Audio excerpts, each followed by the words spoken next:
Conheço minhas ovelhas e elas conhecem a mim. Aleluia, aleluia, aleluia, aleluia, aleluia, aleluia, aleluia, aleluia.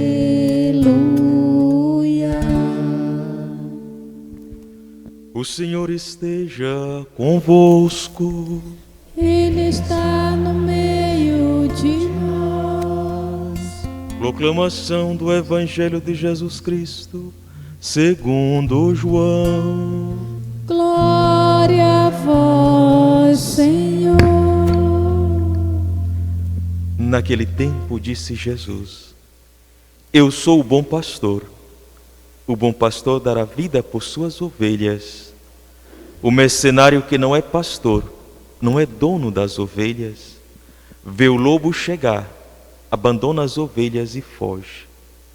E o lobo as ataca e dispersa, pois ele é apenas um mercenário e não se importa com as ovelhas. Eu sou o bom pastor, conheço as minhas ovelhas e elas me conhecem. Assim como o Pai me conhece e eu conheço o Pai. Eu dou a minha vida pelas ovelhas. Tenho ainda outras ovelhas que não são deste redil. Também a elas devo conduzir. Elas escutarão a minha voz e haverá um só rebanho e um só pastor. É por isso que o Pai me ama, porque dou a minha vida para depois recebê-la novamente. Ninguém tira a minha vida, eu a dou por mim mesmo. Tenho o poder de entregá-la e tenho o poder de recebê-la novamente. Essa é a ordem que recebi do meu Pai. Palavra da salvação. Glória a vós, Senhor. Meus estimados, aqueles que estão na nossa matriz, bem como aqueles que estão nos acompanhando através dessa transmissão aqui na sede, e aqueles que também estão nas comunidades rurais, escutando a palavra de Deus. Qual o norte que deve ser para a nossa vida? Em especial nesse domingo dedicado ao bom pastor. Precisamos rezar pelos nossos pastores. Não somente no dia dedicado ao bom pastor, mas sempre. Rezar pelo nosso bispo, rezar pelos nossos padres, para que de fato vivam a fidelidade, apesar da nossa fraqueza, que tenhamos, portanto, Senhor, a fortaleza do pastor. Na primeira leitura, temos esse relato. Pedro, assumindo a função que lhe compete, é capaz de exortar e ao mesmo tempo não temer, embora já sofrendo as consequências do anúncio e da denúncia daquilo que na verdade, enquanto pastor, ele também deveria viver essa fidelidade. A gente temos aqui nesse relato, Pedro realmente está sendo interrogado por quê? Simplesmente porque fez o bem. Foi capaz de curar, não ele, mas em nome de Jesus, o enfermo. Não foi compreendido. Quantos acusaram? De fato, o próprio Jesus tinha alertado para essa realidade. Aquilo que ele passou, sofreu, também aqueles que de fato vivendo a realidade do seguimento, do chamado, de viver como cristão, sem dúvida, também passará pela mesma dimensão. Não existe realmente um cristianismo, ou aqueles que de fato vivendo essa identidade de cristão, que não passe pela incompreensão. E isso, se de fato acontecer, estamos no caminho certo. Porque do contrário, não estamos agradando ao Senhor e, ao contrário, ao mundo. E aqui realmente uma reflexão muito oportuna para nós pastores. Não estamos aqui para agradar o mundo e nem satisfazer as necessidades do mundo com suas corrupções, desvios e violências. Estamos para fazer a vontade do Senhor e agradar, portanto, ao Senhor. Não importa se a história venha te julgar, porque assim ele também foi julgado, mas foi fiel ao projeto do Pai, porque conhecia o Pai e vivia nessa perspectiva de entrega e de fidelidade. Olha quanta diferença tem, portanto, esse pastor para tantos, para nós.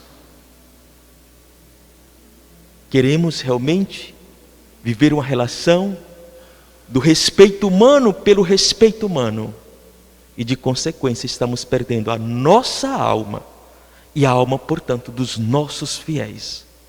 É preciso falar a verdade, é preciso dizer realmente o que é justo, e é preciso realmente que o rebanho, enquanto ovelha, escute, pois, a voz do pastor. Do contrário, não tem comunhão, nem tampouco aquele único pastor e rebanho tão sonhado pelo Senhor. Pedro continua a dizer: ora, não realizei ou não realizamos nada em nosso nome. Que somos, que podemos fazer sem a graça do Senhor, sem esse Espírito que é capaz de viver em nós, que dá essa potência, esse ânimo para a igreja? Não podemos fazer nada sem a graça e sem o Espírito do Senhor nos atingir.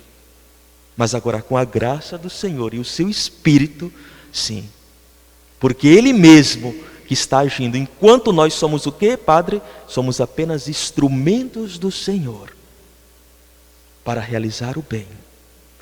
Ora, continua, portanto, Pedro a dizer: e o que foi que fizeram vocês? Denunciando aqui. Rejeitaram a pedra fundamental. E a pergunta é: será que não estou escolhendo outros segmentos, outras coisas que estão ocupando esse lugar fundamental do Senhor na minha vida? O poder, a fama, os status, e de consequência, onde fica o Senhor? Cadê o seu espaço? A pedra fundamental desapareceu ou está desaparecendo, porque tem outras pedras que nem edificam, nem fundamentam. Ao contrário, como o próprio Senhor vai dizer, é como casa construída na areia. A primeira tempestade, tudo desmorona. Portanto, meus caros, a nossa construção, o nosso edifício espiritual tem como fundamento o Senhor. E é Ele, e a capacidade de renunciar àquilo que o mundo nos oferece, que nos leva muitas das vezes à perdição. Ora, conclui, portanto, Pedro nessa leitura: porque Ele é o fundamento, não existe um outro que possa salvar. E mais uma vez, o respeito humano, para não ofender o meu irmão, vamos relativizando. Temos o mesmo Deus, e de repente a doutrina, a prática sacramental, o adentrar cada vez mais é diferente. E aqui a gente vai se perdendo, relativizando aquele que não se pode relativizar. É o fundamento, é a pedra angular, é o principal do nosso edifício espiritual. E Pedro deixa bem claro, não existe salvação, nenhum outro pode salvar se não for Jesus. É o nosso único Salvador.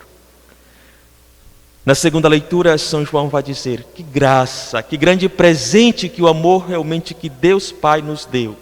Através de Cristo Jesus somos chamados filhos. No Filho somos filhos. E aquela distância que existia, portanto, entre Javé, Deus e nós, agora através de Jesus, rompeu-se essa distância. Tem-se agora uma relação paterna, tamanha, tão próxima, que podemos chamar Abba Pai. Encurtou, portanto, através de Jesus, no Filho somos filhos e podemos dizer Pai. Realmente, quando vivemos nessa mesma dimensão de fazer a vontade do Senhor, como Jesus, estamos sim vivendo essa comunhão e essa manifestação e essa filiação. O evangelho dedicado ao bom pastor faz uma referência direto a Ezequiel no capítulo 34. E que eu gostaria que vocês nesse domingo ou durante a semana pudessem abrir a sua Bíblia no livro de Ezequiel, no capítulo 34. Não é muito longo esse capítulo. E pudesse realmente ali rezar pelos seus pastores, por nós, a fim de que possamos viver a fidelidade que o Senhor realmente quer. Porque ali de início já tem uma denúncia dos falsos pastores, dos pastores que usavam suas ovelhas para os benefícios próprios, não estavam apacentando as ovelhas, cuidando como deviam, mas estavam apacentando a si mesmo, atraindo as atenções não para cuidar, mas para de fato vangloriar. E dissimulado entre as ovelhas, ao invés de congregar, estavam dispersando. E ali o profeta faz questão de recordar: oráculo do Senhor, ai do pastor que está agindo dessa forma. E aqui eu deixo bem claro, meu santo, nós enquanto pastores somos instrumentos do Senhor e nós servimos a Ele até quando de fato a fidelidade existir em nós. A partir do momento que não se vive essa fidelidade em vista da santificação e salvação, Ele escolhe outros pastores. Já não serve, já não converte, já não dá o sabor que de fato necessitamos. E ali Ele vai dizer: ai de tal pastor. E concluindo, portanto, naquele capítulo, apresenta a figura do pastor messiânico.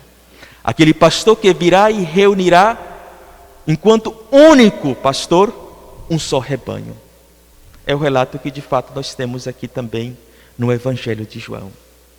O bom pastor dá vida por suas ovelhas, cuida de cada um, tem atenção, sabe de suas necessidades, conhece suas ovelhas, e suas ovelhas também conhece. É capaz de entregar a sua vida como de fato Ele fez por nós. O pastor messiânico do qual Ezequiel estava falando no capítulo 34. Ora, ele também faz questão de recordar: o pastor orienta, conduz esse rebanho, e o rebanho escuta a voz do pastor. E mais uma vez, meus caros, eu estou escutando a voz do pastor? Estou querendo viver nesse mesmo redil, na perspectiva de pertencer ao mesmo rebanho? Ou estou, portanto, escutando outras vozes, outros segmentos?